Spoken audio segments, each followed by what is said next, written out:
Sí, se escucha auxiliar. Sí, auxiliar, se escucha. Muy bien, perfecto. Bien. Bien, para esta primera clase lo que vamos a hacer será un repaso de algunas materias de isostática uno, isostática 2, resistencia de materiales, hormigón armado uno. Más que nada es para refrescar esos conceptos y tenerlos, ¿no?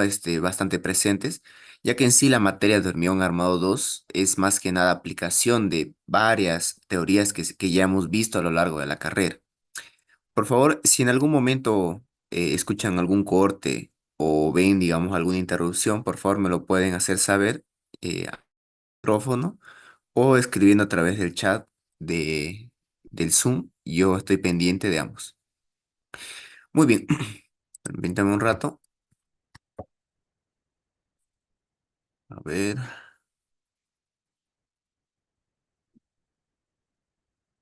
ya, ahora sí. Muy bien. Para empezar entonces vamos a eh, recordar un poco de un concepto muy importante que hemos visto en la materia de isostática uno. Bien, en isostática uno hemos visto un concepto, ¿no? Un tema que era bastante importante, que son los baricentros o también llamados centros de gravedad. En sí, ¿qué sería el baricentro o centro de gravedad? Pues bien, imagínense una figura cualquiera, ¿no? Una figura genérica. Todas las figuras, sea cual sea su forma, tienen un punto el cual se llama centro de gravedad. La gran característica de este punto es que a través de él va a pasar una fuerza que vendría a ser el peso de ese objeto, el peso, ¿de acuerdo? Entonces, todas las figuras tienen un centro de gravedad, sea cual sea.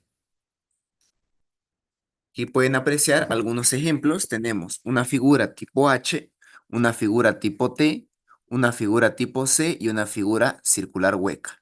Fíjense de que estas dos figuras, a diferencia de las dos primeras, el centro de gravedad no necesariamente tiene que estar, por decirlo así, dentro de la figura, no necesariamente tiene que estar tocando la figura, ¿no?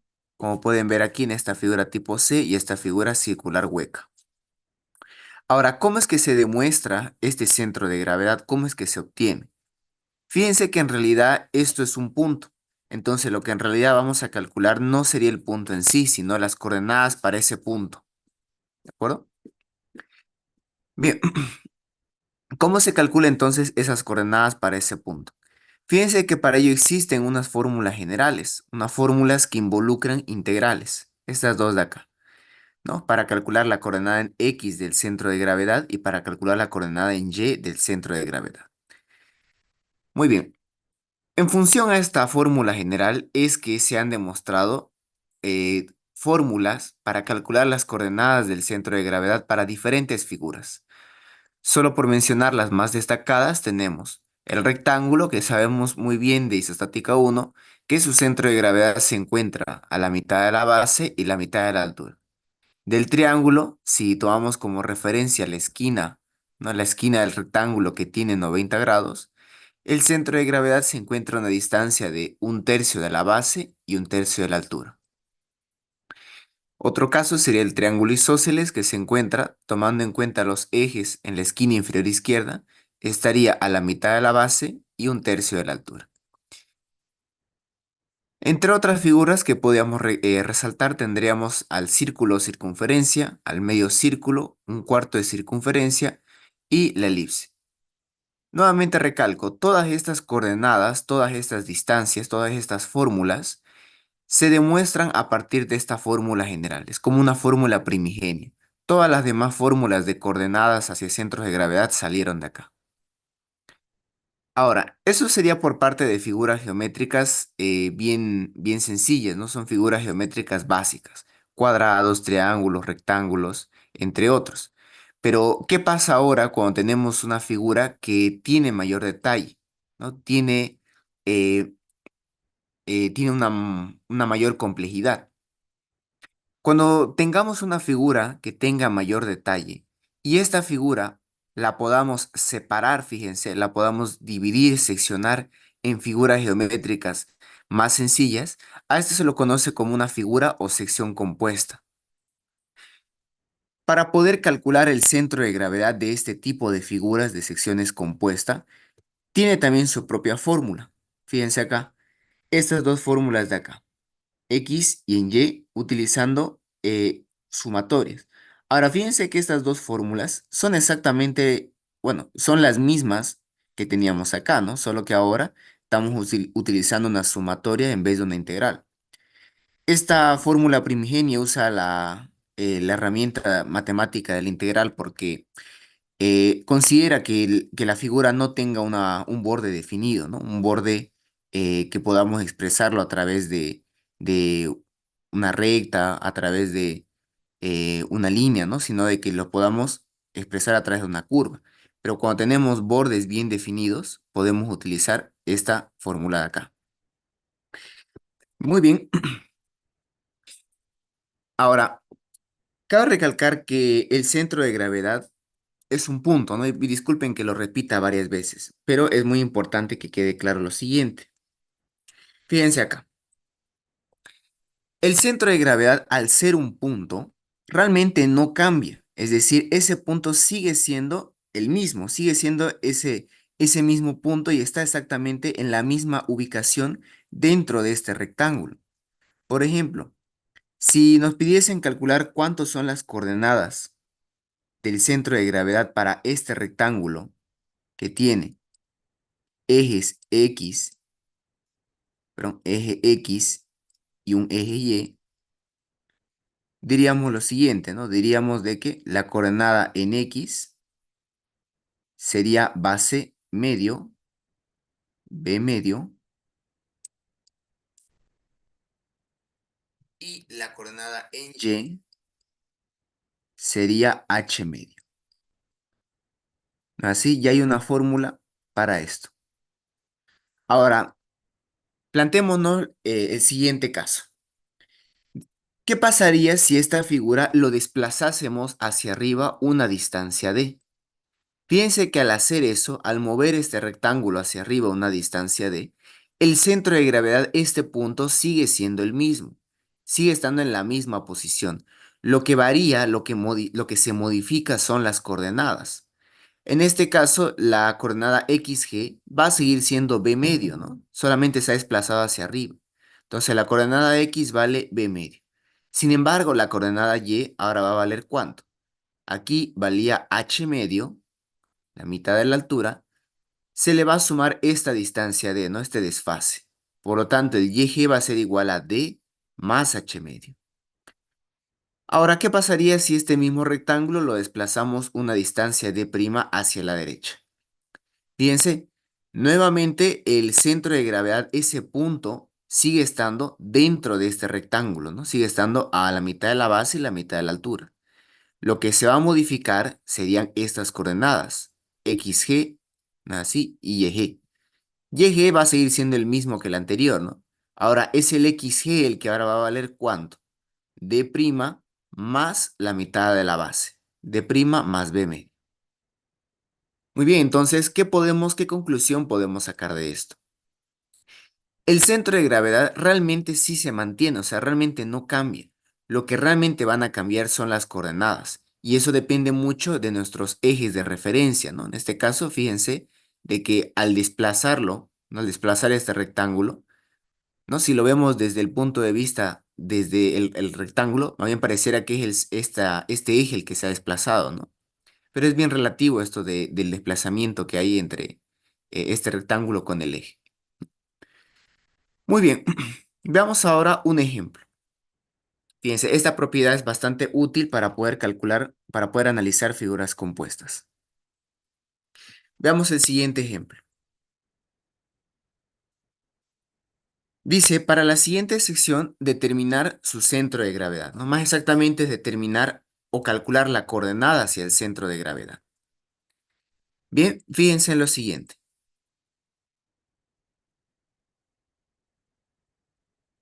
Esto claramente es una figura compuesta, ¿no? Es decir, que podemos analizarlo a partir de otras figuras geométricas más sencillas. De aquí uno puede sacar bueno, uno puede plantearse de varias formas analizar esta figura tipo T. Puede que algún compañero plantee lo siguiente, ¿no? Puede que alguien se plantee que lo dividamos esta figura tipo T en tres figuras. Lo dividamos en una figura uno, una figura 2 y una figura 3, ¿no?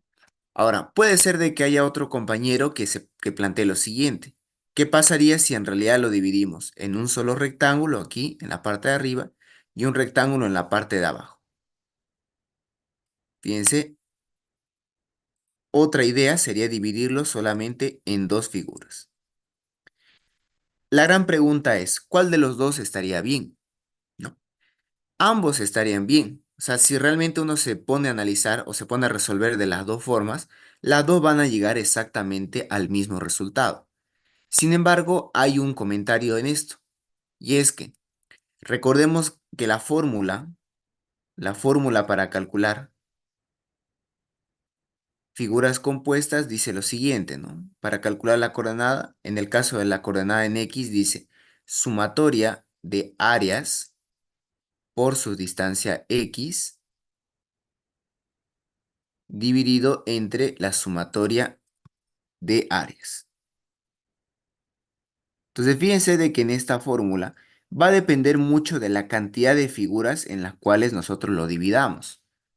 Entonces, si planteamos la primera forma de resolver, de dividirlo en tres figuras, vamos a tener lo siguiente.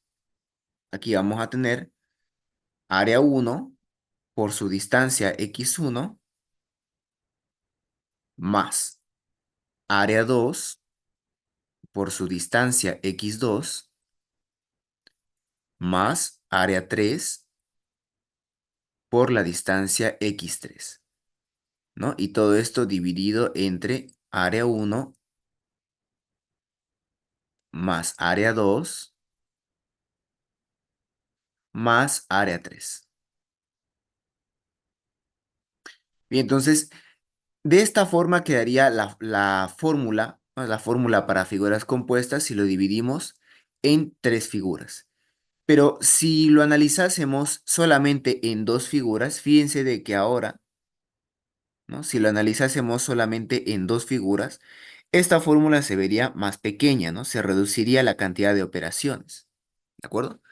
Entonces, realmente ambas soluciones estarían correctas. Sin embargo, la más práctica, ¿no? La más eficiente sería resolverlo, ¿no? Sería dividir a la figura compuesta en la menor cantidad de figuras posible, ¿no? Mientras menos divisiones hagamos, más rápido va a ser el cálculo para tener las coordenadas x, g y y sub g.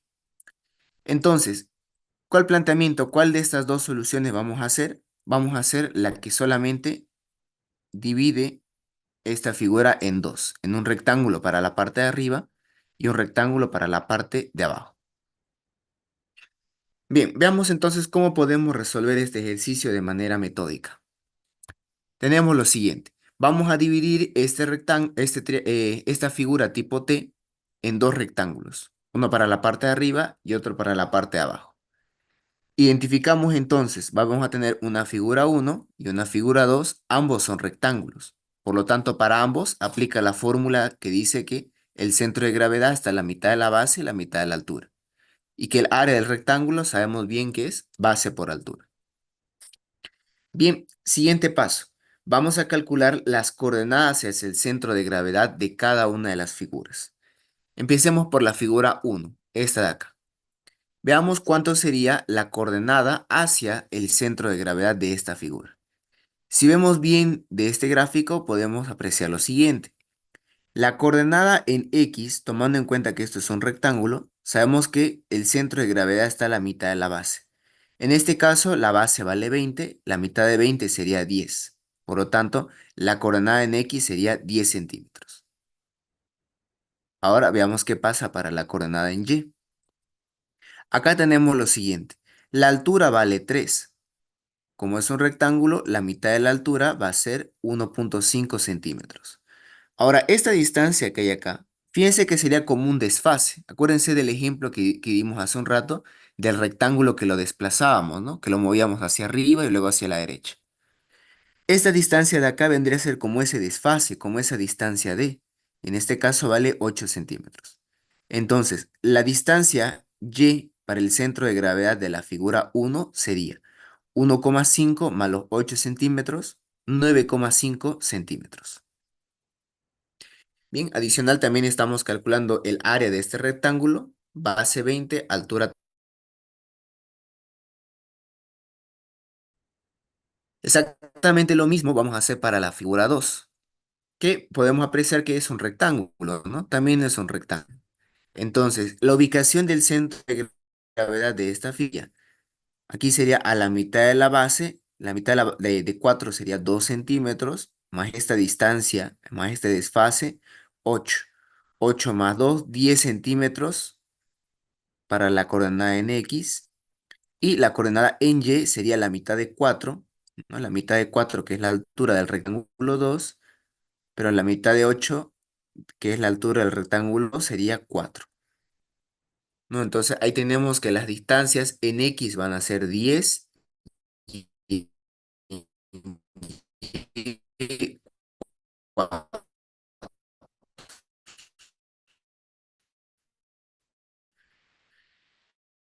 También calculamos su área del rectángulo y las áreas de estas dos figuras. Ahora sí podemos pasar a utilizar lo que sería la fórmula para figuras compuestas. Fíjense que como utilizamos solamente dos figuras,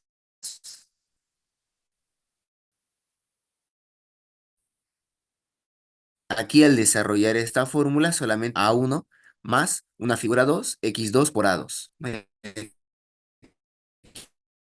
Que abajo sería área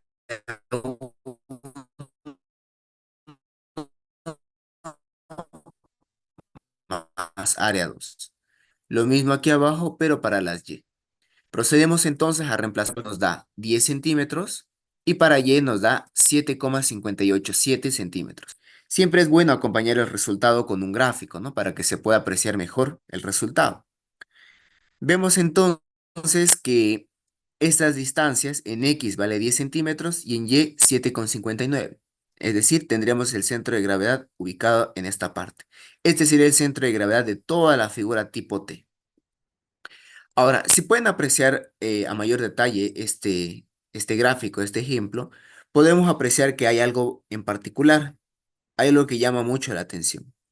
Y es que esta figura tiene, fíjense, esta figura tiene un eje de simetría. ¿Qué es un eje de simetría? Un programa de dibujo, ya sea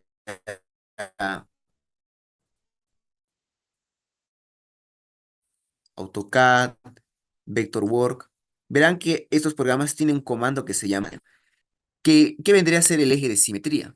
Es una línea imaginaria que divide a un objeto, lo divide en dos partes exactamente iguales, pero que son opuestas. Por ejemplo, aquí tenemos esta figura, ¿no? En este caso, aquí vemos que sería como una especie de L invertida, ¿no? Aquí. Si vemos del otro lado del eje de simetría, es exactamente lo mismo, solamente que está invertido, ¿no?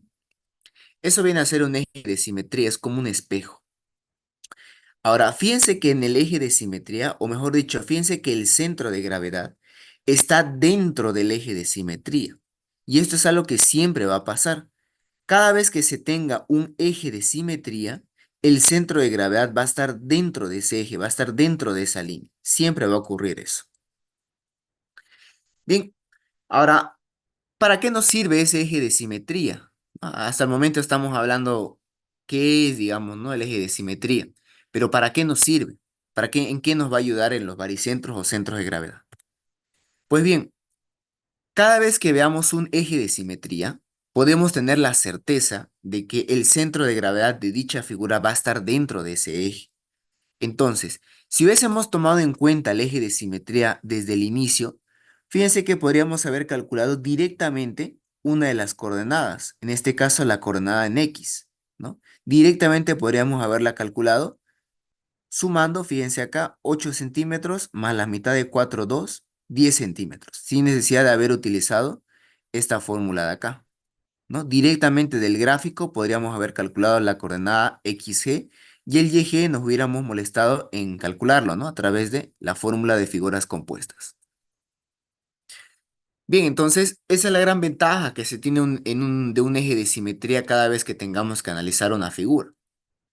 Ahora, no necesariamente el eje de simetría tiene que ser de manera vertical. También podemos tener ejes de simetría horizontales, ¿no? Como podemos apreciar acá en esta figura tipo C.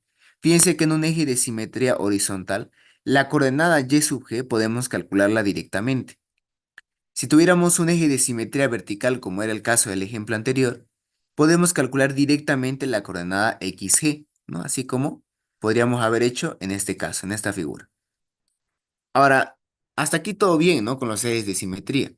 Sin embargo, no todas las figuras van a tener un eje de simetría, ¿ya? No todas tienen un eje de simetría. En esos casos, cuando la figura no tiene un eje de simetría, entonces sí o sí hay que calcular xg y y sub g, sí o sí hay que calcularlo a través de la fórmula, sí o sí. Muy bien. Ahora, ¿qué pasa? Este sería en el peor de los casos, ¿no? En el que no haya ningún eje de simetría. Pero ¿qué pasaría en el caso opuesto, cuando haya más de un eje de simetría? Que también puede pasar. Si tuviésemos más de un eje de simetría, y recordando, ¿no? Tomando en cuenta que el centro de gravedad siempre va a estar dentro de estos ejes, si tuviésemos más de un eje de simetría, donde se intercepten esos ejes, directamente nos va a dar el centro de gravedad. O sea, si tuviéramos una figura que tenga más de un eje de simetría, lo único que tendríamos que hacer sería ubicar dónde se interceptan esos ejes y en ese punto donde se interceptan, ahí va a estar el centro de gravedad. Muy bien, entonces esa es la gran ventaja que se tiene con respecto a los ejes de simetría. Muy bien, pasemos ahora a un segundo ejemplo. Este ejemplo tal vez les resulte más familiar, ¿no? Este es un problema bien clásico cuando en hormigón armado 1 teníamos algo como esto, ¿no? Haciendo un poquito de recuerdo de hormigón armado 1, muchas veces teníamos este problema, ¿no? Decía, tenemos acá nuestra viga y a nuestra viga le vamos a colocar lo siguiente, le vamos a colocar armadura de esta forma, perdón. Vamos a colocar armadura de esta forma. Uno ahí, otro ahí, otra barra aquí, otra barra arriba y otra barra arriba. Por poner un ejemplo, ¿no? Entonces, cuando teníamos un problema así, luego nos pedían qué cosa. Luego nos decían que hay que calcular el centro de gravedad de este grupo de barras,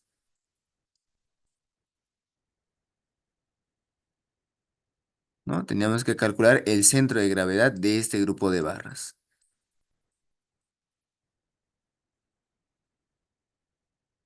¿De acuerdo? Entonces, fíjense que esto es algo muy similar a este problema clásico que se tiene en hormigón armado 1.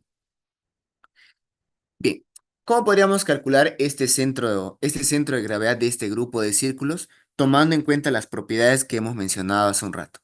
Fíjense, la figura 1, estas dos de acá, dice que son círculos que tienen un diámetro de 1 centímetro, mientras que la figura 2, que son estas cuatro de abajo, dice que tienen un diámetro de 2 centímetros.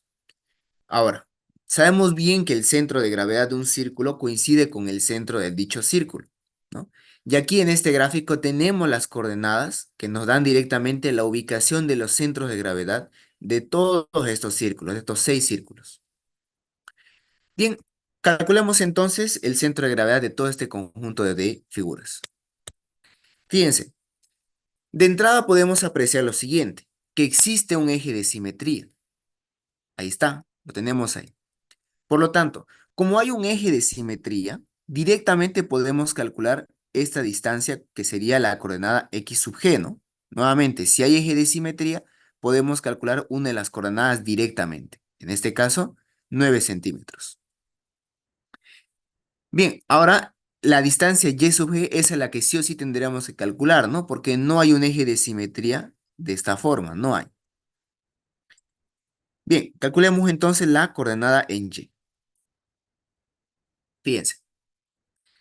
Podemos apreciar aquí que tenemos dos tipos de figuras. Hay una figura uno que es un círculo de diámetro 1 centímetro, ¿no? Y aquí abajo hay cuatro figuras que son círculos de diámetro de 2 centímetros. Vemos además que esas dos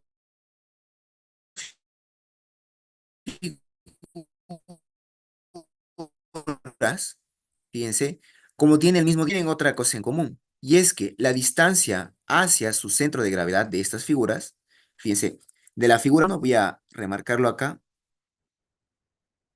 Esta de aquí sería la distancia Y para la figura 1, ¿no? Y esta de aquí también sería la distancia Y para la figura 1.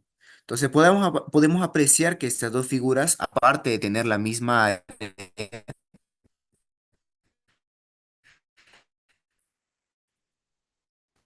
también tienen la misma distancia Y, que tenga la misma área y la misma distancia Y. Lo que realmente se hace es analizar una sola es esa figura y multiplicarla por la cantidad, una de las figuras, y lo vamos a multiplicar por 2, ¿no? Ya que se repite otra vez, se repite una segunda vez.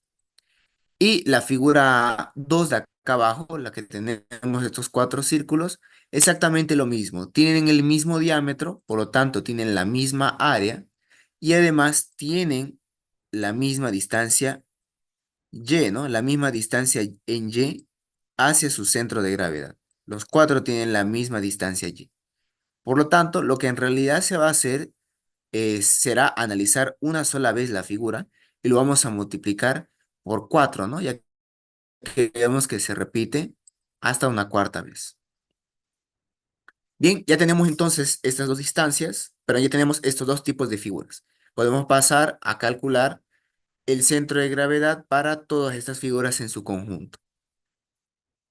Bien, empecemos entonces por analizar para la figura 1.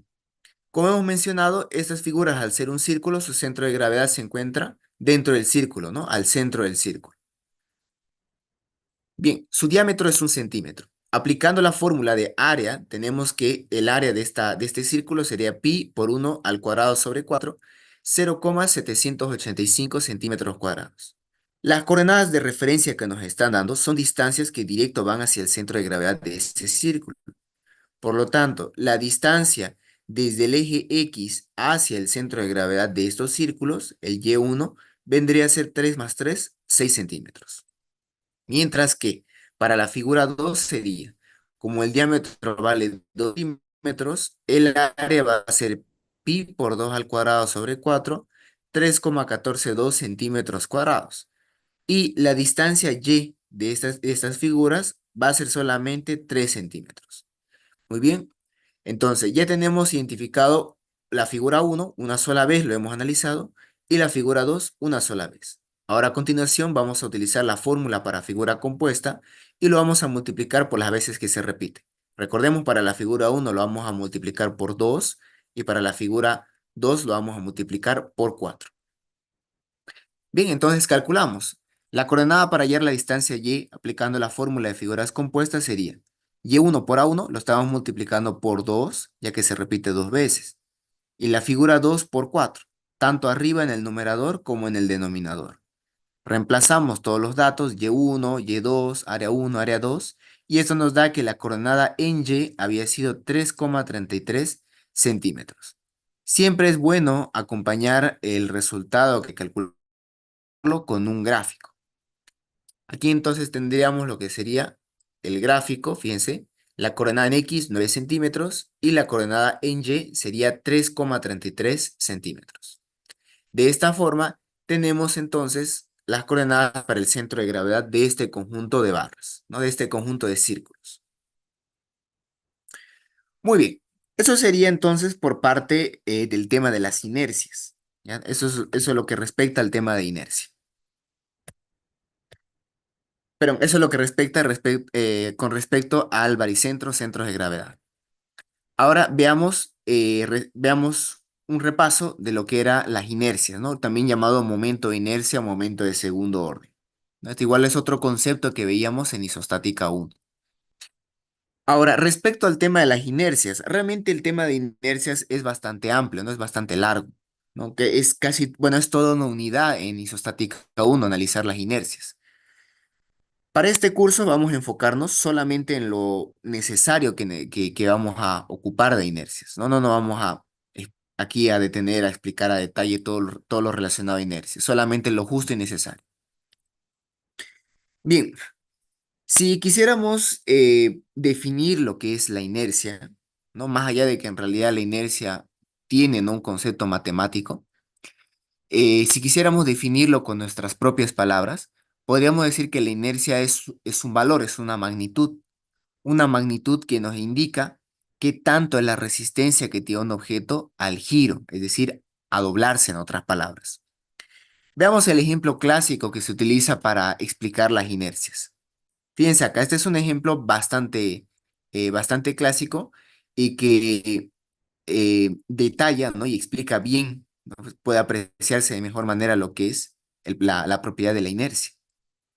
Fíjense acá. Supongamos que tenemos una tabla, ¿no? Una tabla, por poner un número, vamos a darle dimensiones. Imagínense que esto fuera una tabla que tiene de dimensiones, tiene unos 5 centímetros y que tiene una altura, aquí vamos a darle, de unos 40 centímetros. Ahora, esta misma tabla, fíjense, vamos a echarlo, vamos a cambiarle su posición de esta forma. Entonces, al cambiar de posición, ahora fíjense que la base, ahora van a ser 40 centímetros. Y la altura, ahora van a ser 5 centímetros.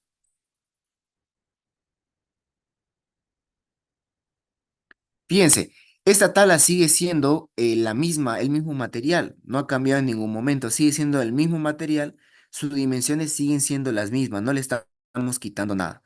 Lo único que estamos modificando es su posición, ¿no? La forma en la cual está colocado, nada más. Fíjense entonces, la figura 1 más o menos tiene esta forma, ¿no? Un rectángulo donde la altura es mayor que la base. Ya le hemos colocado número, ¿no? Le hemos dado que la base sean 5 centímetros y que la altura sean 40 centímetros. Aquí, en este segundo caso, en esta segunda posición, la base serían 40 centímetros y la altura sería 5 centímetros. Aquí la gran pregunta sería, ¿cuál de estas dos secciones, ¿no? ¿Cuál de estos dos casos es quien tiene una mayor inercia? ¿No? La gran pregunta es, ¿la sección 1 o la sección 2? ¿Cuál sería la que tiene mayor inercia? Bien, recordemos de que hay una fórmula, ¿no? Tenemos una fórmula para poder calcular, ¿no? Hay una fórmula para poder calcular la inercia. La inercia de un rectángulo lo conocemos desde isostática 1 y lo utilizamos más que nada en resistencia de los materiales, ¿no? ¿Qué decía? La inercia de un rectángulo, al menos la que más se utiliza, es base por altura al cubo sobre 12, ¿no? Esa es la fórmula más conocida de inercias para secciones rectangulares. Entonces, si aplicásemos esta fórmula, ¿no? de base por altura al cubo sobre 12 para nuestra sección 1, ¿no? Para la posición 1, fíjense que en ese caso, la inercia, no voy a reemplazar base 5, altura 40 al cubo sobre 12, nos va a dar 26.667 centímetros a la cuarta, ¿no? Recordemos que la unidad de la inercia es una unidad de distancia a la cuarta. Y para la sección 2, ahora la base va a ser 40 y la altura va a ser 5 centímetros. Al hacer esto, la inercia de la sección 2, ¿no? utilizando la fórmula de base por altura al cubo sobre 12, nos va a dar 417 centímetros cuadrados. Aquí lo estamos viendo a través de número, ¿no? Lo estamos demostrando con número. Pero no necesariamente hay que llegar a esto, no necesariamente hay que tener números a la mano para darse cuenta que esta figura uno, ¿no? Que esta posición uno tiene mayor inercia que esta. ¿Por qué? Ven ustedes claramente que esta figura uno se le está colocando un peso, ¿no? En este caso, una persona, el peso de una persona. Ven ustedes que esta persona, al pararse encima de esta tabla, no le está produciendo una deformación notable, ¿no? Pareciera que no hay nada de deformación, ¿no? Incluso pareciera de que está intacto la tabla, ¿no? Pero en realidad sí tiene deformación, aunque es una muy pequeña, casi una deformación imperceptible, ¿no? No la podemos ver. Ahora, fíjense la figura 2. Aquí es claramente notorio que ha sufrido una deformación bastante considerable, ¿no? Por qué se ha dado eso? ¿Por qué esta sí ha tenido una mayor deformación que este de aquí? Ah, eso es por la inercia. En este caso, esta segunda figura tiene una menor inercia, y aquí lo estamos viendo, ¿no? Tiene una inercia mucho más pequeña que la posición número uno. Por lo tanto, al tener una menor inercia, tiene una menor resistencia al giro, al doblez, y eso ha producido de que se haya deformado de una manera más notoria, ¿no? Más grande. Bien, aquí lo estamos colocando. Como la sección uno tiene una mayor inercia, por lo tanto, su sección resiste mejor, ¿no? Va a tener una mayor resistencia a girar, a ser doblada. Bien, realmente eso es lo que necesitamos saber de inercias. Ahora, en sí, toda esta unidad es bastante largo, ¿no? S- Nuevamente, en este curso solamente nos vamos a recalcar, vamos a rescatar conceptos directos, no solamente conceptos, lo justo y necesario que necesitamos en hormigón 2. En isostática uno nos encargábamos, ¿no? De ver, demostrar y analizar, ¿no? Diferentes tipos de figuras. Cada una de las figuras, así como cada figura tiene un centro de gravedad, tiene una fórmula para hallar su centro de gravedad, cada figura también tiene su propia fórmula de inercia, ¿no? Si, rectángulos, triángulos, círculos, sea cual sea la figura, también tiene sus fórmulas de inercia. De todas estas figuras, la que vamos a utilizar en este curso va a ser el rectángulo, ¿ya? Solamente esta figura es la que vamos a utilizar. Aquí la figura del círculo se los dejo de referencia, pero la que más vamos a utilizar va a ser la fórmula de inercia del rectángulo.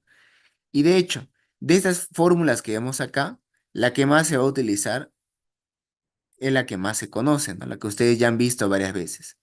La inercia de un rectángulo respecto a un eje X que pasa por su centro de gravedad, su fórmula es base por altura al cubo sobre 2. Esta es la fórmula que más se utiliza, ¿no? Para figuras, para secciones rectangulares. Bien, entonces, eso es realmente lo que necesitamos recordar. La fórmula de inercia de un rectángulo es base por altura al cubo sobre 12. Ahora, otro concepto que igual es muy importante, y de hecho, realmente en hormigón armado 2, donde varios compañeros tienen problemas en esta materia, no es por la materia en sí de hormigón 2, porque realmente la materia de hormigón 2 se basa, digamos, en explicar cosas a partir de otros conceptos que ya, bueno, que se supone que uno ya conoce, ¿no? O sea, realmente para hacer ejercicios de hormigón 2 uno no tiene que tener problemas con centros de gravedad, con calcular reacciones, con calcular diagrama de esfuerzos internos. Todo lo que sigue a continuación en hormigón 2 son puras fórmulas, son puras tablas, ¿ya? O sea, realmente la materia en sí, digamos, hormigón 2 no es algo complicado.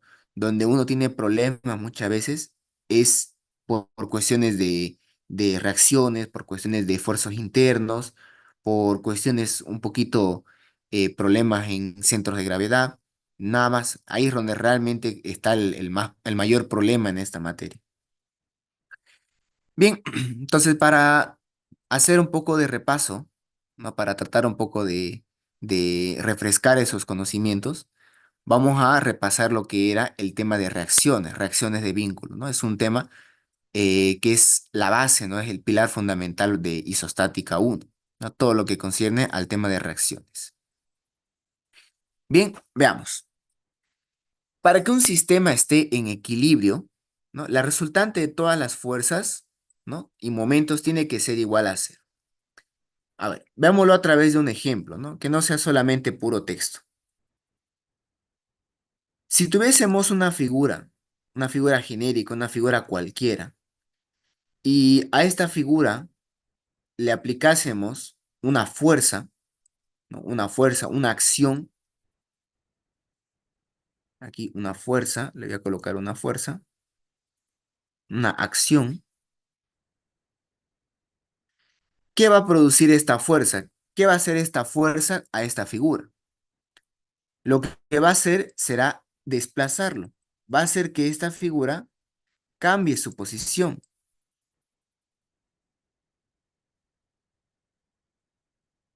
¿no? Fíjense, esta figura va a empezar a desplazarse y eso debido a esta fuerza. Es decir, esta fuerza alteró el equilibrio que tenía esta figura. ¿De acuerdo? Eso es lo que produce una fuerza.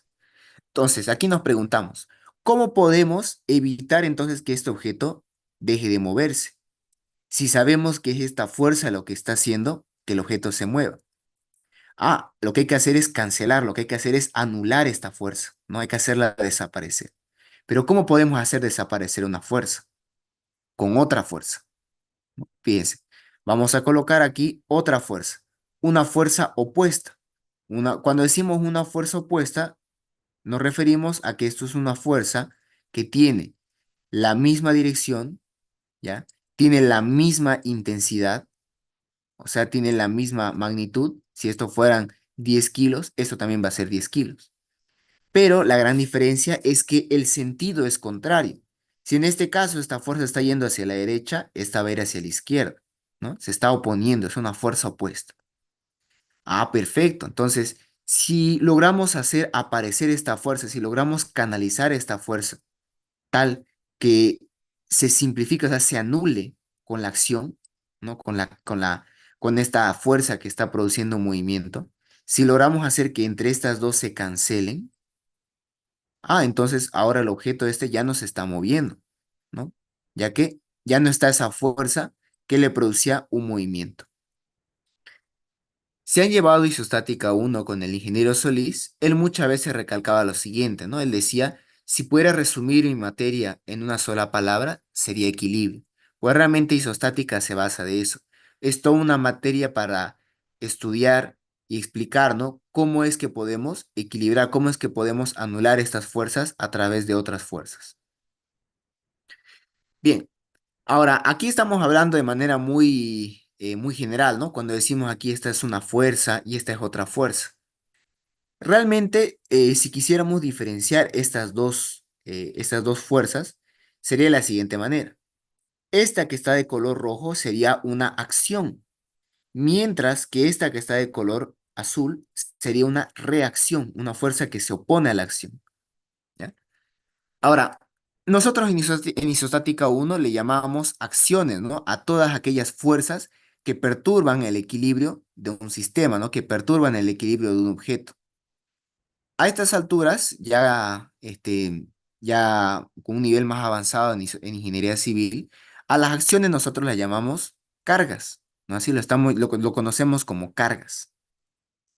Estas cargas tenemos nosotros que cancelarlas. ¿Y cómo vamos a hacer eso? A través de las reacciones. ¿Bien? Aquí podemos apreciar, ¿no? Vamos a tener cargas y para poder equilibrar estas cargas necesitamos colocar reacciones, ¿no? Fuerzas que se opongan a las acciones. Bien, ahora volviendo a este ejemplo de acá que es bastante explicativo, volviendo a este ejemplo, esta figura, fíjense, esta figura habíamos dicho que se iba a desplazar, ¿no? Se iba a desplazar en la dirección y el sentido que está yendo esta fuerza, ¿no? Antes de que haya aparecido la reacción y lo haya anulado. Ahora, aquí tenemos que entender lo siguiente. Este objeto que vemos aquí en la pantalla, ¿no? Esta figura genérica, es una figura, es un objeto en dos dimensiones. Es un objeto bidimensional. Esto es un objeto en dos dimensiones. Es un objeto en el plano, ¿no? En dos dimensiones. Ahora, aquí se hace una interesante pregunta. ¿Cuántos posibles movimientos tiene este objeto? ¿No? ¿Cuántos posibles movimientos puede tener este objeto de acá? Bien, voy a utilizar otra figura, una figura que sea un poquito más sencilla, ¿no? Para que se pueda entender lo siguiente. Fíjense acá. Imagínense este rectángulo. Nuevamente hago la pregunta. ¿Cuántos posibles movimientos tiene ese rectángulo? ¿No? ¿Cuáles son los posibles movimientos que puede tener ese rectángulo? Fíjense aquí. Este rectángulo puede hacer los siguientes movimientos. Puede moverse hacia la derecha o hacia la izquierda. Ya, ese es un posible movimiento que puede tener el rectángulo. Puede irse hacia arriba o hacia abajo. Ese es otro posible movimiento, ¿no? Puede irse hacia arriba o hacia abajo. Y finalmente, este rectángulo puede girar. Fíjense, este objeto, este rectángulo puede girar respecto de un punto, ¿no? En este caso estoy diciendo de que va a girar respecto a este punto de color café. Entonces, fíjense, esta figura es una figura plana, es una figura en dos dimensiones, una figura bidimensional.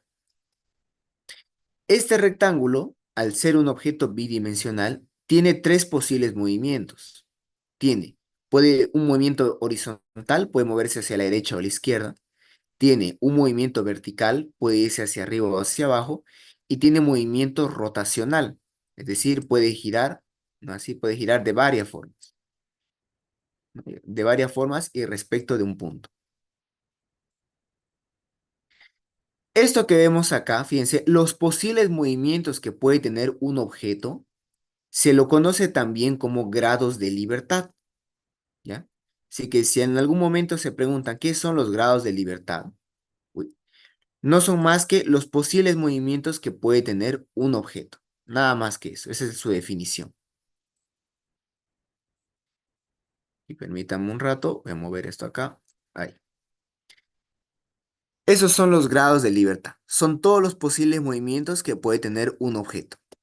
En este caso, fíjense, en este caso, este rectángulo, habíamos dicho que al ser un objeto bidimensional, tiene tres posibles movimientos. Tiene dos movimientos traslacionales, uno en X y otro en Y, y tiene un movimiento de giro, ¿no? En total se hacen tres posibles movimientos, es decir, tres grados de libertad. De aquí sacamos la siguiente idea, la siguiente conclusión. Un objeto bidimensional, es decir, un objeto en un sistema plano en dos dimensiones, tiene tres grados de libertad, porque tiene tres posibles movimientos. Movimiento traslacional en X, movimiento traslacional en Y y movimiento rotacional, ¿no? Respecto de un punto cualquiera. Ahora, a modo de curiosidad, ¿cuántos serían los grados de libertad que tendríamos en un sistema espacial? Es decir, en un sistema en tres dimensiones. Tendríamos 6 grados de libertad, ¿no? Estamos haciendo un poco de recuerdo, un poquito haciendo repaso de los sistemas espaciales, ¿no? Un problema de tres dimensiones.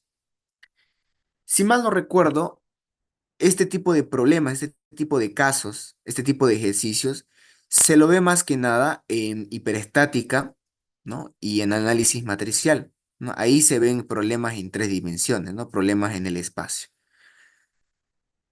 Si tal vez, digamos, han tenido la curiosidad de ver el libro de Tomás Alemán de estructuras isostáticas, él tiene un libro donde hace ejercicios de diagramas, ¿ya? Ahí tiene todo un libro netamente para lo que son los diagramas de fuerzas internos. En ese libro, en la parte final, casi a lo último, ahí tiene problemas isostáticos en el espacio, ¿no? Ahí hace sus ejercicios de parrillas. Ahí hacen sus ejercicios de parrillas. Y él igual, este ingeniero, ¿no? El ingeniero Tomás Alemán, él igual explica esta parte de los grados de libertad. Ahí tiene sus ejercicios de parrillas, ¿no? Y tiene también modelos resueltos, ¿no? Hay varias formas. Ahora, en esta materia, en este caso, ¿no? En este en este curso de hormigón armado 2, todos los ejercicios que vamos a hacer van a ser en sistemas en 2 dimensiones. No vamos a hacer ningún ejercicio en 3 dimensiones. Nada de eso, solamente puros ejercicios en 2 dimensiones, en el sistema plano. Bien, ahora, debido a esto, ¿no? Debido a esto, al tema de las cargas, de las reacciones, uno se pregunta lo siguiente. Hasta aquí ya se entiende, ¿no? De que las reacciones van a ser fuerzas que se opongan a las cargas, a las acciones. Pero la pregunta es, ¿cómo podemos hacer aparecer? ¿Cómo podemos invocar a estas fuerzas, ¿no? ¿Cómo es que se van a manifestar? Esa es la gran pregunta. Estas fuerzas no aparecen de la nada, ¿no? Se canalizan a través de ciertos elementos. Esos elementos nosotros lo conocemos como apoyos o también llamados vínculos. Es por eso que estas reacciones, a estas fuerzas también se las conoce como reacciones de vínculo. Estos vínculos, estos apoyos, hay de varios tipos, ¿no? A estas alturas de la carrera, ustedes han visto varios tipos de apoyos, ¿no? Apoyos elásticos, apoyos guiados y los apoyos los más básicos, ¿no? En este caso vamos a hacer recuerdos solamente de los apoyos los más sencillos, ¿no? Los tres principales, los tres más básicos. ¿Cuáles son esos tres tipos de apoyo? Tenemos el apoyo móvil, que recordemos, un apoyo móvil nos da una reacción. Tenemos el apoyo fijo, que nos da dos reacciones, y tenemos el apoyo empotrado, que nos da tres reacciones. ¿De acuerdo? Entonces, fíjense acá. Debido a esto, mejor dicho, en base a lo que son las reacciones y en base a los grados de libertad, se hace la siguiente clasificación de las estructuras. Fíjense esta clasificación, es muy interesante. En función a los grados de libertad y al número de reacciones, una estructura se puede clasificar de tres maneras. Por un lado tenemos los sistemas hipostáticos. ¿Qué serían los sistemas hipostáticos? Sería cuando los grados de libertad son mayores que el número de reacciones. Veamos este ejemplo, este caso de acá. Aquí tenemos lo siguiente, ¿no? Tenemos un elemento lineal con dos apoyos móviles. Este apoyo móvil le va a aportar una reacción y este otro apoyo móvil también le va a aportar una reacción. Nada más, tenemos solo dos reacciones. Aquí hay dos reacciones. ¿Cuántos grados de libertad hay en el plano, no? Todos estos ejercicios son en el plano. Recordemos, en el plano tenemos 3 grados de libertad, ¿no? Tres posibles movimientos. Entonces, aquí claramente vemos que los grados de libertad son mayores al número de reacciones. Por lo tanto, esto es un sistema hipostático. ¿Y cuál es la característica de un sistema hipostático? Se dice que un sistema hipostático no tiene solución. Veamos a qué se refiere con que no tenga solución. Cuando dice esto de que no tienen solución, se refiere a que este sistema no podemos garantizar que se mantenga totalmente estático. O sea, no podemos garantizar que esto esté totalmente quieto. Y les hago la prueba. Fíjense, ¿qué pasaría si a este sistema le agregamos una fuerza? Fíjense, ¿qué pasaría si esto le agrego una fuerza? Como este elemento lineal solo tiene dos apoyos móviles, fíjense, y estos dos apoyos móviles le dan esta reacción y esta reacción, no hay nadie que me dé una reacción, no hay nadie que me dé una fuerza que se oponga a esta de acá. Por lo tanto, como no hay nadie quien se oponga a la fuerza F, eso va a hacer entonces que esta viga, que este elemento lineal, empiece a desplazarse, ¿no? En el mismo sentido que esta fuerza F, ya que no hay nadie aquí quien le impida, ¿no? Quien se le ponga enfrente y quien le haga frente a esta fuerza de acá, ¿no? Entonces, este sistema nunca va a poder estar totalmente en equilibrio, ¿no? Al menos como está ahorita. Siguiente, fíjense, es otro ejemplo. ¿Qué pasaría si tuviéramos una barra donde al centro está apoyado con un apoyo fijo? Lo mismo, este apoyo fijo le aporta una reacción vertical y una reacción horizontal. Pero aquí la gran pregunta, ¿no? ¿Qué pasaría si le aplicamos un momento, una carga de momento? no, no hay nadie quien se lo ponga a este momento, ¿no? No hay nadie quien se lo ponga al giro.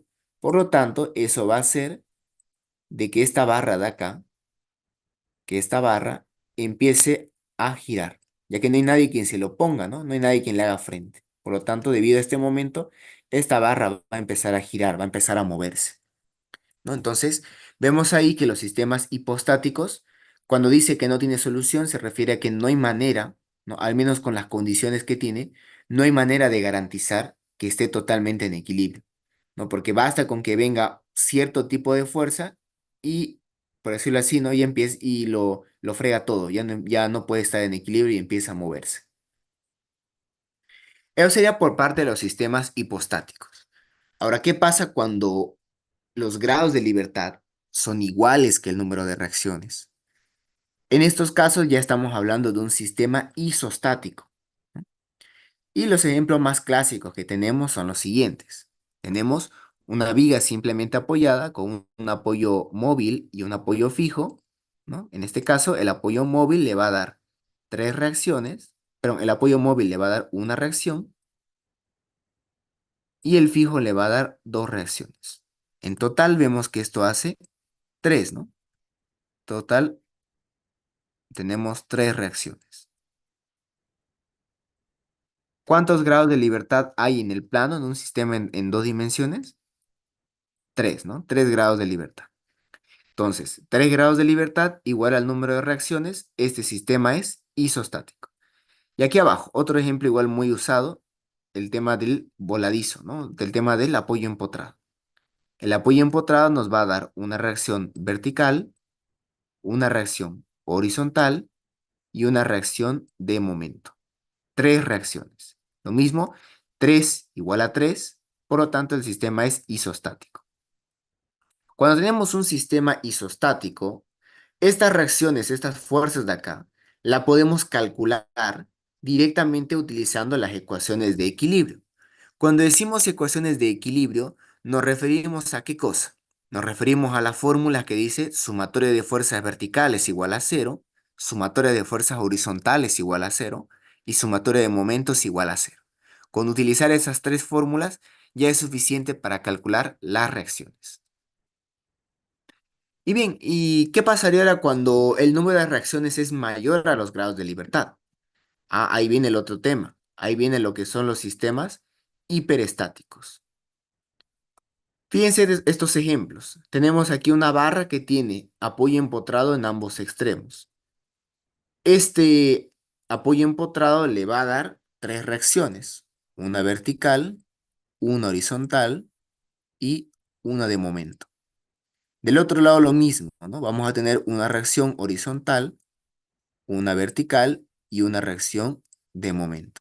Es decir, vamos a tener acá 6 reacciones y tenemos 6 reacciones.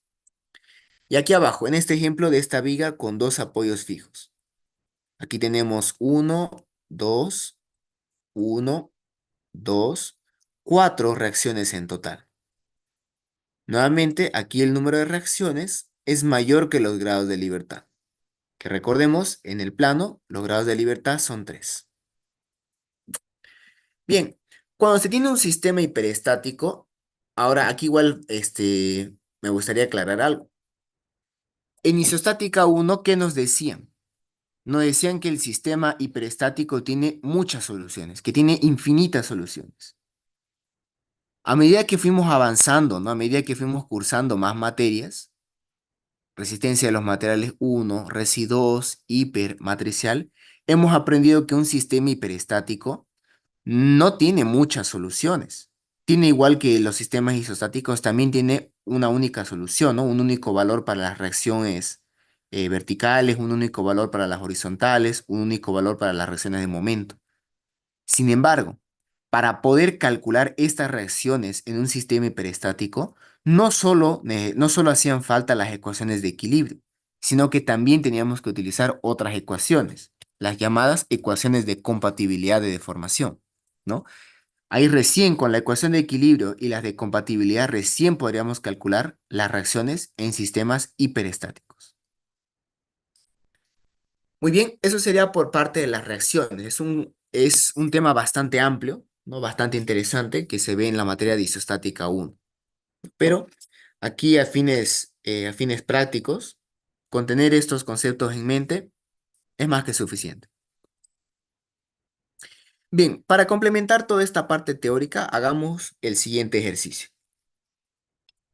Fíjense, tenemos acá una viga, ¿no? Y nos dicen, para el siguiente sistema, determinar sus reacciones de vínculo. Muy bien, tenemos acá entonces una viga que tiene un apoyo fijo en el lado izquierdo, tiene un apoyo móvil a una distancia de 6 metros, tiene una carga distribuida Q de 5,6 toneladas por metro repartido en 6 metros, tiene una fuerza horizontal P que va hacia la derecha y tiene una carga de momento horario de 70 toneladas por metro. Muy bien, ya tenemos entonces ubicado todo lo que serían las cargas, tenemos identificado cómo va a ser nuestro sistema y sus dimensiones. Procedamos a calcular las reacciones. Cuando hacíamos ejercicios de isostática 1, ¿no? Así haciendo un breve repaso, teníamos no solamente que calcular las reacciones, sino que también teníamos que demostrar que este sistema se puede resolver, que este sistema es isostático y podemos resolverlo solamente con las ecuaciones de equilibrio. ¿Cómo hacíamos eso? Fíjense, estoy resolviendo este problema como lo resolveríamos en isostática 1, ¿no? Haciendo un poquito de recuerdo. Para verificar que el sistema sea isostático, recordemos que la fórmula dice lo siguiente, ¿no? Que los grados de libertad tiene que ser igual al número de reacciones. Entonces, identificamos. Esto claramente es un sistema en el plano, ¿no? No estamos hablando aquí de eje X, eje Y y eje Z, ¿no? Solamente de un eje X y un eje Y, nada más. Un sistema en dos dimensiones. Por lo tanto, si es un sistema en dos dimensiones, va a tener 3 grados de libertad. Eso para empezar. Siguiente, tenemos que ver cuánto es el número de reacciones. Vemos acá que tenemos un apoyo fijo, por lo tanto este me va a dar 2 reacciones, y aquí tenemos un apoyo móvil, es decir, nos va a dar una reacción.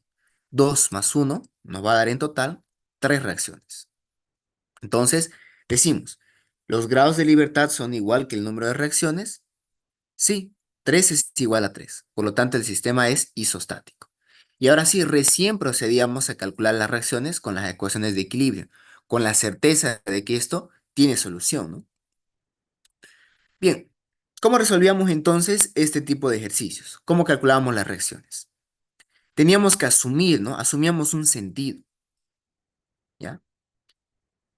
Para poder calcular las reacciones, tenemos que utilizar las ecuaciones de equilibrio, ¿no? Aquí las voy a anotar en este costado. Las ecuaciones de equilibrio, para hacer recuerdo, eran sumatoria de fuerzas verticales igual a cero, sumatoria de fuerzas horizontales igual a cero y sumatoria de momentos igual a cero. Ahora, para poder calcular las reacciones, teníamos que asumir un sentido, ¿no es así? Teníamos que asumir hacia dónde va a ser considerado como positivo y hacia dónde va a ser considerado como negativo. Para las fuerzas horizontales, tradicionalmente se asume que las fuerzas que van hacia la derecha son las positivas. Para las fuerzas verticales, se asume que las fuerzas que van hacia arriba son las positivas. ¿No es así? Y para las fuerzas de momento, se asume que son los momentos, los giros horarios como positivo. Ahora, tal vez se han llevado con el ingeniero Quilla, ¿no? Que creo que es el único, no sé si me corrigen, que creo que es el único que él toma el sentido antihorario como positivo y tiene su justificación, ¿no? Él lo justifica por qué se toma el antihorario como positivo, ¿ya? Me gustaría aclarar de que realmente no importa hacia dónde vos asumás como positivo, o sea, yo puedo asumir si quiero que sea hacia abajo los positivos y que sean hacia la izquierda los positivos para las fuerzas horizontales, ¿no? Realmente no te va a afectar en tu resultado de las reacciones, va a darte lo mismo, ¿ya? Eso para empezar. Sin embargo, yo estoy respetando los signos, ¿no? Los sentidos que maneja el ingeniero Lazo, ¿no? Y también el ingeniero Tito, ambos manejan estos sentidos cuando calculan sus reacciones. Positivo hacia arriba, positivo a la derecha y el giro horario como positivo. Nuevamente, si ustedes quieren manejar en el otro sentido, no hay ningún problema, ¿no? No le va a afectar nada en sus resultados. Bien, veamos ahora. Tomando en cuenta esto de los sentidos, y aquí tenemos un apoyo móvil y un apoyo fijo, el apoyo móvil al tener una reacción, en este caso una reacción hacia arriba, ¿no? Una reacción vertical, perdón, vamos a asumir que la reacción esta vaya hacia arriba, ya que generalmente se asume el sentido de las reacciones, ¿no? Se los asume en el sentido que uno asume como positivo. Por lo tanto, aquí voy a asumir que la reacción va hacia arriba, aquí voy a asumir que la reacción, la vertical va hacia arriba y que la horizontal va hacia la derecha, de esta forma. Lo bueno de las ecuaciones de equilibrio es que si nos equivocamos con el sentido de la reacción que estamos asumiendo, el mismo ejercicio, las mismas ecuaciones de equilibrio nos van a corregir. Ellos mismos nos van a decir si estamos calculando bien el sentido o no. Bien, veamos. Fíjense acá. Aquí tenemos entonces lo siguiente, ¿no? Estamos asumiendo estos sentidos. Hay una carga distribuida. Recordemos que nosotros no trabajamos realmente con la carga distribuida. Con lo que trabajamos realmente es con la resultante. Y haciendo un poco de recuerdo, la resultante de una carga rectangular era igual a la carga U por la longitud en la cual está proyectado, en este caso 6 metros. Entonces aquí sería la carga 5,6 por 6 metros. ¿Dónde se encuentra esta resultante? Cuando tenemos una carga rectangular, se encuentra a la mitad de la longitud, ¿no? En este caso, la mitad de 6, 3 metros. Bien, ahora sí, procedemos a utilizar las ecuaciones de equilibrio. Fíjense, realmente no hay un orden si uno quiere empezar por sumatoria de momentos, luego quiere irse a sumatoria de fuerzas verticales y dejar la sumatoria de fuerzas horizontales a lo último. No hay ningún problema, no hay un orden así obligatorio. Sin embargo, yo les aconsejo seguir este orden, fíjense, seguir este ritmo para resolver un problema de reacciones. Empiecen siempre por calcular la fuerza horizontal, es la más sencilla. ¿Qué tenemos entonces? Sumatoria de fuerzas horizontales, positivo las que van a la derecha, así que vamos a tener que la reacción horizontal HA positivo. Esta fuerza P de 10, positivo. No hay más fuerzas horizontales, igual a 0. Despejamos y fíjense que la horizontal en A nos dio menos 10. El hecho que nos dé menos 10 no significa que esté mal, sino de que el sentido asumido era el contrario. No iba esta reacción a la derecha, sino que iba a la izquierda. Ahora, fíjense acá. Vamos a utilizar una ecuación de momento. Vamos a hacer aquí una ecuación de momento en el apoyo A, para así calcular directamente el apoyo B. Esta fuerza se cancela porque pasa por el punto A, no genera momento, esta tampoco, y veamos qué fuerza nos genera un momento. La reacción vertical B sub B por los 6 metros respecto del punto A nos produce un momento antihorario, así que va a ser menos B sub B por 6. La resultante, 5,6 por 6 por, aquí van a ver 3 metros, 5,6 por 6 por 3 metros respecto del punto A nos genera un momento horario, así que va a ser positivo. ¿Qué más? Tenemos acá directamente un momento, ¿no? Un momento horario de 70 toneladas por metro. Así que directamente lo vamos a colocar positivo 70. No hay más momentos, igualamos a 0, despejamos y nos da 28,467 toneladas. Nos dio positivo. Eso quiere decir que el sentido asumido es correcto. Vamos a utilizar ahora una sumatoria de momentos aquí en el punto B. Veamos qué tenemos. Esta fuerza de acá, las horizontales no producen momento porque pasan por ese punto. También esta reacción vertical B sub B no produce momento. Pero esta reacción vertical B sub A sí. B sub A por 6 respecto al punto B produce un momento horario, así que es positivo. 5,6 por 6 por 3 metros nos da un momento antihorario negativo. Acá el momento directamente es horario, así que colocamos 70. No hay más momentos, igual a 0, despejamos y nos da que la reacción vertical en A vale 5,133. Positivo, eso quiere decir que el sentido asumido es correcto. Se darán cuenta de que hasta aquí no hemos utilizado las ecuaciones de fuerzas verticales, ¿no? Pues bien, la sumatoria de fuerzas verticales, yo les aconsejo que lo dejen más como una verificación. Déjenlo a lo último para verificar. Fíjense acá, la sumatoria de fuerzas verticales sería Reacción vertical B sub A más B sub B, ambas van hacia arriba, positivo. 5,6 por 6, la resultante es la única fuerza que va hacia abajo, así que sería negativo. Resolviendo nos da 33,6 menos 33,6, claramente igual a cero. Por lo tanto, esto está verificado que está en equilibrio.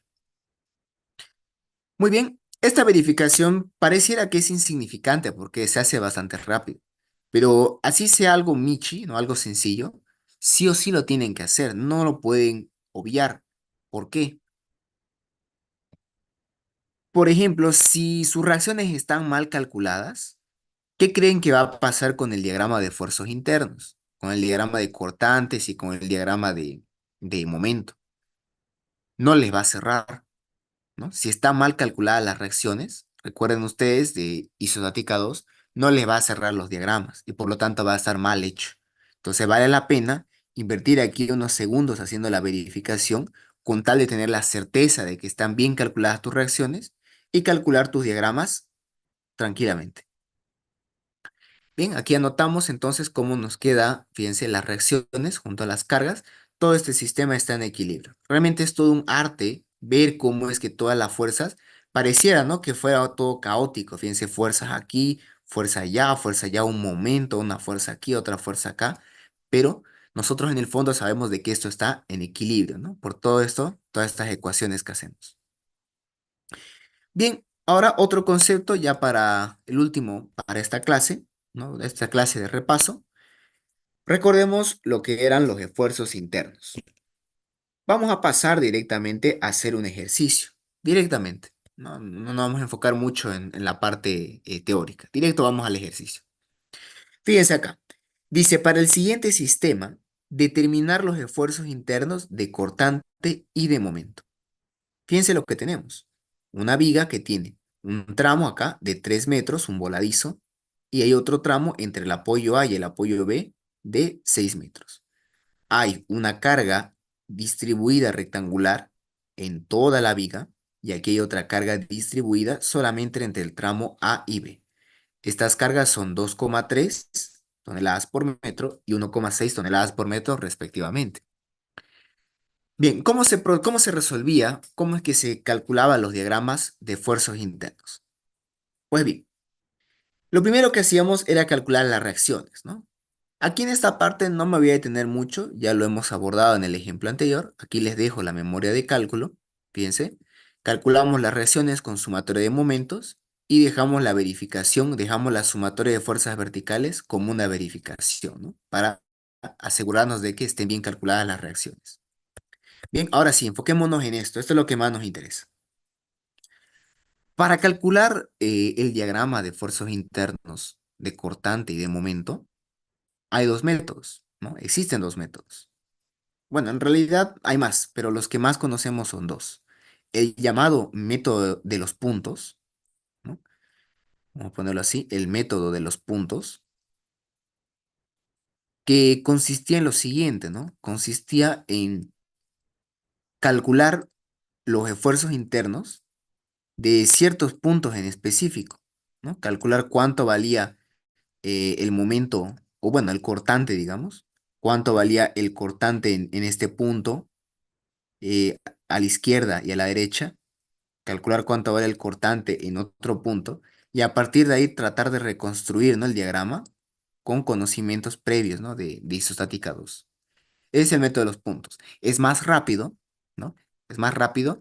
Sin embargo, es, como les digo, tiene igual sus pros y sus contras. Si bien es más rápido, el problema es que no tenemos tanto detalle. Y muchas veces estos diagramas prácticamente lo hacemos a ojo, ¿no? Cuando hacemos el método de los puntos.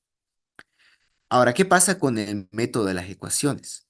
El método de las ecuaciones consiste en desarrollar una función, en crear nuestras funciones, ¿no?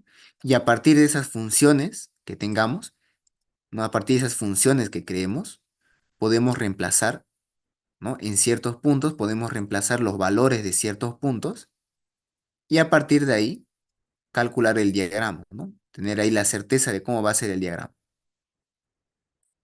Para este curso, todos los ejercicios que vamos a realizar, o bueno, la gran mayoría, vamos a hacerlo a través del método de las ecuaciones.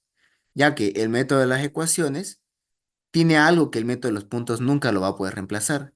Y es que a través del método de las ecuaciones podemos calcular los valores máximos, ¿no? Los momentos máximos, cosa que el método de los puntos no puede hacer directamente. Incluso el método de los puntos, cuando tiene dudas que hay un momento máximo, utiliza el método de las ecuaciones, ¿no? Entonces, ¿para qué complicarnos con esto? Directamente vamos a utilizar el método de las ecuaciones.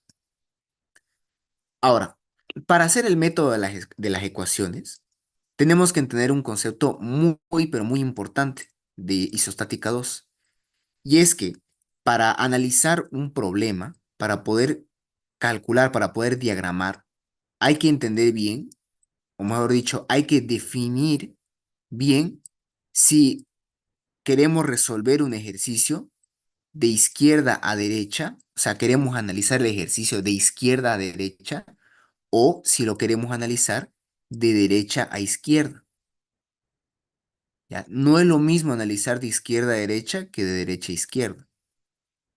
Nos van a dar los mismos valores, sí, pero para que nos den los mismos valores, hay que entender bien cuándo, cuándo uno de estos asume positivo, qué sentido y cuándo lo asume en el otro sentido. Por ejemplo, cuando hacemos de izquierda a derecha, cuando analizamos un problema de izquierda a derecha, las normales son positivas cuando van a la izquierda. Cuando analizamos de izquierda a derecha, los cortantes son positivos cuando van hacia arriba.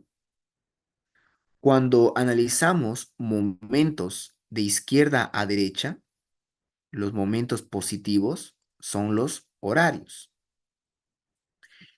Ahora, si quisiésemos analizar de derecha a izquierda, hay que entender y tiene que quedar bien claro que de derecha a izquierda los normales son positivos cuando van a la izquierda. Si analizamos de derecha a izquierda, los cortantes son positivos cuando van hacia abajo. Y si analizamos de derecha a izquierda, los momentos son positivos cuando son antihorarios. ¿De acuerdo? Este concepto, que en un inicio puede parecer algo sencillo, realmente no lo es, digamos, no es algo sencillo cuando uno recién está iniciando. Es algo que cuesta y algo que solamente con práctica, ¿no? Uno desarrolla esto, ¿no? Uno entiende bien esto y resuelve ejercicios tranquilamente, ¿no? Uno sabe tranquilamente resolver de izquierda a derecha o derecha a izquierda, pero para hacer eso obviamente hay que practicar y practicar mucho, ¿ya? En este curso van a ver que casi todos los ejercicios lo vamos a hacer de izquierda a derecha, ya que considero que es la manera más fácil, digamos, de resolver. Aunque hay ciertos casos, ciertos ejercicios donde resolver de derecha a izquierda se hace más rápido, ¿no? Pero en la mayoría de ejercicios que vamos a hacer en este curso lo vamos a hacer de izquierda a derecha. Muy bien, entonces analicemos nuestra viga, ¿no? Nuestro esquema por el método de las ecuaciones de izquierda a derecha. Veamos en qué consiste el método de las ecuaciones. Fíjense. Al hacer el método de las ecuaciones, lo que hacemos es realizar un corte ficticio. En este caso tenemos dos tramos. Un tramo uno viene a ser de aquí hasta acá, este voladizo, y el tramo 2 sería desde el apoyo A hacia el apoyo B. Para calcular los esfuerzos internos del tramo uno, fíjense, el tramo uno está evaluado desde los 0 hasta los 3 metros. Vamos a hacer un corte a una distancia X, a una distancia genérica X. Cuando decimos que hacemos un corte, nos referimos a lo siguiente, fíjense, cuando hacemos un corte, es como si ignorásemos, es como si consideramos que no hay nada a partir de ese corte del lado derecho, es como si no hubiera nada y solamente estamos considerando las cargas que hay del lado izquierdo. ¿Qué cargas hay del lado izquierdo? Ven ustedes que solamente hay una carga distribuida, la carga distribuida G. Esa carga distribuida podemos calcularle su resultante. ¿Sí? La resultante de esta carga distribuida. Sería entonces la carga distribuida 2,3 por la distancia de la carga distribuida, que fíjense que en este caso es una distancia X. ¿Qué más? Esta distancia, esta resultante, perdón, está a una distancia de X medio, ¿no? Está a una distancia de X medio de este corte, del corte que estamos realizando. Bien, listo, es la única fuerza que vamos a tener del lado izquierdo, ¿no? Cuando hacemos este corte en X. Bien, veamos entonces cómo nos va a quedar nuestra ecuación de cortante. Vamos a tener, solo hay una fuerza que va hacia abajo en este caso. Como estamos yendo de izquierda a derecha, fíjense que los cortantes son positivos cuando van hacia arriba. Pero en este caso, como esta fuerza está yendo hacia abajo, va a ser negativo 2,3 por X. Listo, ya tenemos nuestra ecuación de cortante para el tramo 1. Vamos a reemplazar la ecuación de cortante. Al inicio dice que vale 0 y al final vale 3. Entonces reemplazamos el cortante en 0, vale 0, y en 3 vale menos 6,9 toneladas. Ahora vamos a hacer lo mismo para los momentos. Fíjense acá. Los momentos sería como 2,3 por X medios a esta fuerza por el brazo de palanca respecto de este corte, nos da un momento antihorario. Y recordemos que si estamos yendo de izquierda a derecha, el momento es positivo cuando es horario. Pero como este es antihorario, va a ser negativo la fuerza 2,3 por X medio, 2,3 por X al cuadrado sobre 2. Listo, ya tenemos la ecuación de momento, así que reemplazamos cuánto vale el momento al inicio del tramo 1, es decir, en 0, y cuánto vale al final en 3 metros. Nos da 0 y nos da menos 10,35 toneladas por metro. Listo, ya tenemos cuántos son los momentos y los cortantes al inicio y al final del tramo 1. Bien, vamos a hacer lo mismo ahora para el tramo 2. Por lo tanto, realizamos el siguiente corte. Fíjense, un corte a una distancia X dentro del tramo 2. Podemos apreciar de que el tramo 2 está evaluado de dónde a dónde. Fíjense, está evaluado, o mejor dicho, empieza el tramo 2 a los 3 metros, o sea, a partir de los 3 metros empieza el tramo 2 y termina a los ¿cuánto? A los 9 metros, ¿no? 3 más 6 a los 9 metros. Listo. Bien, al realizar entonces este corte, vemos qué fuerzas tenemos. Fíjense, aquí vamos a tener lo siguiente. Aquí, ahí, fíjense, esta fuerza de acá, esta resultante, sería la resultante de esta carga G, la carga G que hay aquí abajo. Esta carga G vale 2,3, aquí 2,3 por X. Listo. Y esto está ubicado a una distancia de X medio. X medio. Bien, y aquí tenemos otra carga más, ¿no? Una carga P. Esta carga P. Aquí nos preguntamos, ¿de dónde a dónde es esta distancia? Fíjense, ¿de dónde a dónde está esta distancia de acá? Bien, podemos apreciar de que esta distancia, lo voy a dibujar aquí, de este lado, esta distancia vendría a ser ¿cuánto? Sería X menos los 3 metros, ¿no? Eso sería X menos 3 metros. Muy bien, por lo tanto, la resultante que vamos a tener acá va a ser igual a la carga en este caso vale 1,6 por la distancia de esta carga, la longitud de esta carga son X menos 3. Entonces aquí va a venir X menos 3, ¿no? Estamos multiplicando la carga por la longitud de la carga. ¿A qué distancia va a estar ubicado esta fuerza? Nos preguntamos. Va a estar ubicado a la mitad de X menos 3. Aquí va a ser X menos 3 sobre 2. Listo, ya tenemos todos los datos necesarios para proceder a crear nuestra ecuación de cortante y nuestra ecuación de momento. Veamos, la ecuación de cortante. Aquí esta fuerza está yendo hacia abajo. Recordemos, si analizamos de izquierda a derecha, las fuerzas que van hacia abajo son negativas. Por lo tanto, aquí va a ser menos 2,3 por X. Aquí esta fuerza está yendo hacia arriba. Sería más 20,325. Y esta fuerza de acá, como está yendo hacia abajo, sería menos 1,6 por X menos 3. simplificando toda esta ecuación, vamos a tener que vale menos 3,9x más 25,125. Reemplazamos. Al inicio del tramo 2 hay 3 metros, perdón, a los 3 metros y al final del tramo 2 a los 9 metros.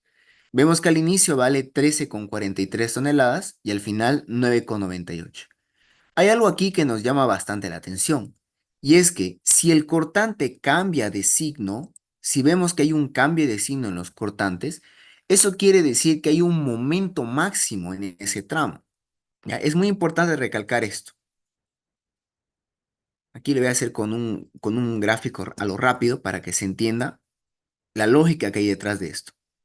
Fíjense, aquí dice que el cortante vale 13,425 al inicio y al final vale 9 menos 9,98. Por lo tanto, eso quiere decir que hay un cambio de signo, ¿no? Pasó de positivo a negativo. Es decir, que en algún punto el cortante se ha hecho cero. Y sabemos bien por teoría de isostática 2 que cuando el cortante se haga cero, eso quiere decir que existe un momento máximo, ¿no? Existe un momento máximo en ese tramo, ¿de acuerdo? Entonces, eso hay que tomarlo bastante en cuenta. Como hay un cambio de signo, hay un momento máximo. Entonces, al momento de calcular los esfuerzos de momento, tenemos que tomar en cuenta eso. Bien, sigamos. Ya, fíjense. Tenemos entonces acá lo siguiente. Esta fuerza 2,3 por X medio respecto al corte me produce un momento antihorario, así que va a ser negativo. 2,3 por X medio, 2,3x al cuadrado sobre 2, negativo. Esta fuerza 20,325 por X menos 3 respecto al corte me produce un momento horario, así que va a ser positivo.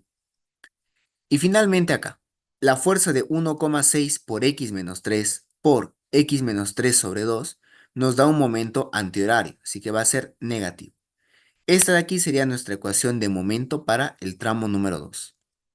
Así como los cortantes los evaluamos en 3 y 9 metros, aquí el momento lo vamos a evaluar a los 3 y a los 9 metros. Eso nos da menos 10,35 y 0. Ahora, habíamos dicho que existe un momento máximo, ¿no? Por el cambio de signo. Pues muy bien, vamos a calcular dicho momento máximo. Fíjense, para hallar un momento máximo hay que derivar esta ecuación de momento. Sin embargo, sabemos bien de isostática 2 que la derivada de la ecuación de momento es la ecuación de cortante. Así que directamente aquí voy a reemplazar la ecuación de cortante.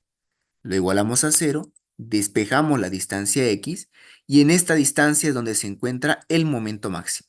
Entonces reemplazamos aquí en la ecuación de momento y tenemos que el momento máximo había sido igual a 12,756 toneladas por metro. ¿Listo? Tenemos ahora sí todos los valores necesarios. Una vez que tenemos todos los valores necesarios, podemos pasar a realizar nuestro diagrama de cortante y de momento. Recordemos entonces, el cortante en el tramo 1 al inicio valía 0 y al final valía menos 6,9. En el tramo 2 al inicio valía 13,425 y al final nos dio menos 9,975. Para el momento, al final del tramo 1 nos dio menos 10,35 y al final nos dio 0. Sin embargo, había un momento máximo, ¿no? A una distancia de 6, y algo. Y nos había dado un momento máximo de 12,76. Por lo tanto, ya tenemos todos los valores necesarios, así que podemos pasar a diagramar. Tomando en cuenta que aquí la carga es uniforme, fíjense, es una carga rectangular, el diagrama que va a haber para los cortantes es un diagrama lineal de esta forma. Mientras que para el momento, como la carga es uniformemente distribuida, el momento varía como una parábola de segundo grado, de esta forma. ¿Cómo puedo tener la certeza de afirmar eso, no? ¿Cómo puedo decir de que sí o sí cuando la carga es una carga distribuida rectangular, el cortante es lineal y el momento es una parábola de segundo grado? Fíjense en sus ecuaciones. Fíjense que la ecuación del cortante, esto es una recta, ¿no? Fíjense, un coeficiente x más otro coeficiente. Esto es la ecuación general, bueno, esto es la ecuación de una recta. Acá hay una función que es un x al cuadrado, hay otro x, ¿no? Entonces, eso quiere decir que esto es una función parabólica, una parábola de segundo grado. Bien, entonces hasta acá tendríamos nuestro repaso respecto al tema de esfuerzos internos, de reacciones, de inercias y de centros de gravedad. Bien, para finalizar entonces, solamente por mencionar, ya que vamos a dejarlo para la siguiente clase, el tema de hormigón armado uno, cómo es que se calculan las armaduras, y vamos a hacer un ejemplo de cómo es que se calcula y diseña una viga. Bien, entonces para finalizar esta clase, solamente recordar, ¿no? Cuando nosotros diseñábamos en hormigón armado uno, cuando diseñábamos las armaduras, teníamos que tener en mente esta pequeña tablita, ¿no? Que son los diámetros comerciales que hay aquí en Santa Cruz. Las barras, no, yo no puedo, digamos, trabajar, o bueno, no se recomienda trabajar con una barra con un diámetro cualquiera, ¿no? Sino de que tenemos que, sí o sí, echar cabeza ante las empresas que venden acero, porque ellos ya tienen valores definidos, no tienen valores estándar. ¿Cuáles son esas barras que ellos manejan? Hay las barras de 6 milímetros, de 8 milímetros, de 10, 12, 16, 20, 25 y 32 milímetros. Cada una de estas barras, cada uno de estos diámetros, fíjense que están en milímetros, tienen un área. Una barra que tiene un diámetro de 6 milímetros, su área nominal será 0,28 centímetros cuadrados. Una barra de 8, su área nominal será 0,50. Una barra de 10, 0,79. La barra de 12, 1,13. De 16, 2,01. La de 20, 3,14. La de 25, 4,91. Y la de 32, 8,04. Bien, para finalizar entonces, con esto damos por concluida la clase. Por favor, les voy a pedir a los que están presentes que puedan dejar eh, su, su nombre en el chat del grupo para la asistencia, ¿ya? Para su asistencia puedan dejar ahorita en el chat del grupo junto a a su número de registro, ¿ya? Para que pueda registrar la asistencia. Bien, eh, para poder garantizar un mayor seguimiento, ¿ya? Al avance, había coordinado con el ingeniero Lazo que tengamos tarea también en las ayudantías. Las tareas que yo les voy a dar no les voy a dar yo una tarea súper larguísima, algo súper complicado, ¿ya? La idea es que hagamos uno o dos ejercicios, ¿no? Cuando terminemos una clase y que sea referente al tema de esa clase, ¿no? O sea, yo no les voy a explicar algo y les voy a dar tarea de otra cosa que no he explicado. Todos los ejercicios que demos en clase va a ser referente a esa misma clase, ¿ya? Entonces, esto más que nada es en coordinación con el ingeniero Lazo para que haya un mayor seguimiento, ¿no? Para poder garantizar de que ustedes practiquen. Nuevamente, los ejercicios que yo les voy a dar no son súper complicados ni súper largos. Son ejercicios que ustedes, si se sientan, se ponen a analizar junto a los apuntes, a lo que ustedes hayan apuntado en clase, a los PDF que yo les mande, pueden resolverlo tranquilamente en una hora, ¿no? Así ustedes con calma y a conciencia practican. Para esta clase entonces vamos a dejar la siguiente tarea, fíjense. Le voy a dejar esta tarea. Bien, la tarea número uno dice, para el siguiente grupo de figuras, ¿no? Más exactamente son las que están de color rojo, determinar el centro de gravedad. Fíjense que esto es a lo que me refería cuando les hablaba de calcular el centro de gravedad de las barras que veíamos en hormigón uno, ¿no es así? En hormigón uno teníamos nuestro grupo de barras y luego teníamos que calcular el centro de gravedad de esas barras. Fíjense acá, este ejercicio dice que tiene 9 barras phi de 25. ¿Ya? Nos está dando aquí la distancia desde el borde inferior hasta donde empiezan las barras de color rojo, ¿no? Y nos dice cuánto es el diámetro de estas barras. Entonces, lo que ustedes tienen que hacer es calcular a qué distancia se encuentra el centro de gravedad de este conjunto de barras, ¿no? Tienen que calcular esta distancia de acá, esta distancia que sería el y sub g. el Y sub G. Eso es lo que tienen que calcular. Aquí tenemos este ejercicio, el inciso A. El inciso B sería este de aquí. Fíjense, ahora es con barras de diferente diámetro. Ya, igual tiene todas las distancias de referencia, las tienen ahí. El inciso C, tienen ahí ustedes, este caso, tienen ahí 6 barras de 16 y 6 barras de 12. Lo mismo, tienen que hallar el centro de gravedad de este grupo de barras. Y finalmente, aquí en el inciso D, fíjense ahora qué pasa cuando está al revés, ¿no? ¿Qué pasa cuando las armaduras van en la parte de arriba? Tienen que hallar el centro de gravedad de este conjunto de barras. Muy bien, esa sería su primera tarea. Tienen sus 4 incisos. Como les digo, si se sientan, se ponen a hacer con calma, esto no les va a tomar más de media hora, calcular los centros de gravedad de este grupo de barras. Y el segundo ejercicio, que este es hasta más corto, vamos a calcular, o bueno, tienen que calcular los esfuerzos internos de cortante y de momento, así como lo hicimos hace un rato con este de acá, ¿no? Exactamente lo mismo. Tienen que calcular su diagrama de esfuerzo interno de cortante y de momento para estos dos ejercicios. Como les digo, así a conciencia, siéntense a practicar, no les va a tomar esto más de una hora. Muy bien, entonces estos dos ejercicios ahorita les voy a tomar captura y les voy a mandar al grupo para que lo tengan. Este ejercicio me lo van a presentar la siguiente clase, el siguiente sábado, ¿no? Voy a fijarme acá la fecha para anotarme en mi agenda. El sábado 31 de agosto. Esta tarea de acá y esta tarea de acá. Para que no se hagan muchas hojas, porque hubo un problema el semestre pasado de que todas las tareas, los prácticos, me los llevaba a mi casa y al final se hacía muy tedioso el andar cargando con los prácticos. Vamos a habilitar un Classroom, ¿ya? Vamos a hacer todo a través de un Classroom y en el Classroom me presentan las tareas, ¿no? Ustedes lo escanean y lo hacen en un PDF y de ahí, uno, es más fácil para mí corregirlo y dos, ese Classroom igual va a acceder el ingeniero Lazo para que él mismo lo vea, ¿no? Para que él mismo pueda ver las tareas que presenta.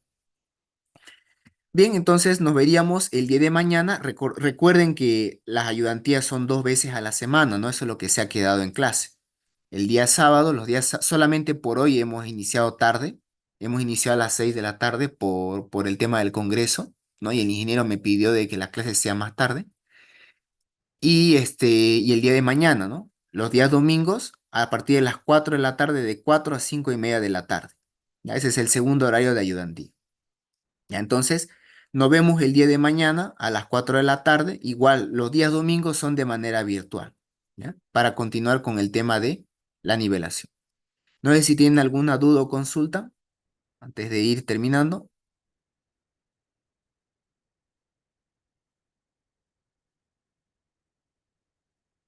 Bien, entonces eso sería todo por la clase de hoy. Nos veríamos el día de mañana a partir de las 4 de la tarde. ¿Listo? Que tengan buena noche. Aló, auxiliar.